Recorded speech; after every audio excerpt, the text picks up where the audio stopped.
Assalamualaikum warahmatullahi wabarakatuh. Nama saya Irmawati dari kelas C, jurusan Matematika Fakultas Sains dan Teknologi Universitas Islam Negeri Alauddin Makassar.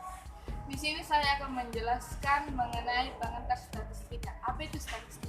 Statistika adalah ilmu yang mempelajari bagaimana cara merencanakan, mengumpulkan, menganalisis, lalu menginterpretasikan, dan akhirnya mempresentasikan data. Dan mengapa kita harus mempelajari statistika? Karena saat ini kita hidup di dunia informasi dan banyak dari informasi ini ditentukan secara matematis dengan bantuan statistika. Ini berarti bahwa informasi dan konsep statistika yang benar diperlukan. Metode statistika terbagi menjadi dua, yaitu statistika deskriptif dan statistika inferensial. Statistika deskriptif adalah metode-metode yang berkaitan dengan pengumpulan data dan penyajian suatu gugus data sehingga memberikan informasi yang berguna. Inilah beberapa contoh gambar penyajian data statistika deskriptif.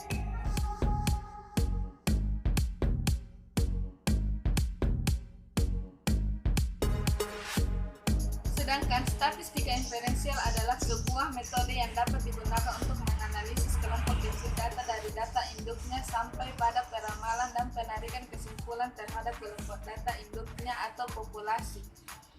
Contoh data inferensial yaitu inilah contoh gambar statistika inferensial. Sekarang saya akan menjelaskan perbedaan parameter dan statistika. Parameter adalah istilah yang mendeskripsikan besaran yang berkaitan dengan populasi seperti mean, standar deviasi, dan koefisien korelasi. Sedangkan statistika adalah istilah yang mendeskripsikan besaran yang berkaitan dengan sampel seperti mean, standar deviasi, dan koefisien korelasi. Jadi, perbedaan parameter dan statistika adalah kalau parameter mendeskripsikan dengan populasi, sedangkan statistika mendeskripsikan dengan sampel. Dan yang terakhir, saya akan menjelaskan pengertian data dan skala pengukuran data, yaitu data adalah kumpulan fakta atau angka atau segala sesuatu yang dapat dipercaya kebenarannya, yang diperoleh dengan cara pengumpulan, pengolahan, penyajian, dan analisis serta sebagai sistem yang mengaturnya sehingga dapat digunakan sebagai dasar menarik suatu kesimpulan.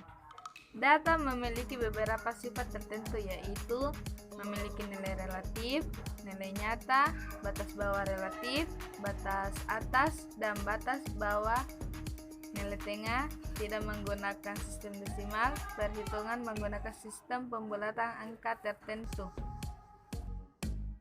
Sedangkan skala pengukuran data adalah kesepakatan yang digunakan sebagai acuan atau tolak ukur untuk menentukan panjang pendeknya interval yang ada pada alat ukur sehingga alat ukur tersebut bila digunakan dalam pengukuran akan menghasilkan data.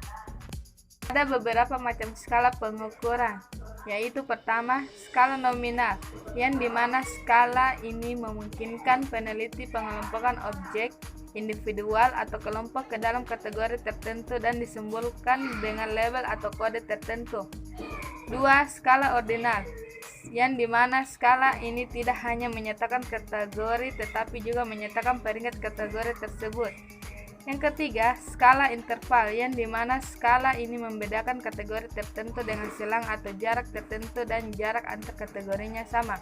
Dan yang terakhir yaitu skala rasio, yang dimana skala ini mengukur dari nilai 0 mutlak dan disebut skala yang tertinggi karena mempunyai semua sifat yang ada pada skala sebelumnya. Sekian dari video saya, jika ada kekurangan mohon dimaafkan karena kesempurnaan hanya milik Allah Subhanahu wa taala. Wassalamualaikum warahmatullahi wabarakatuh.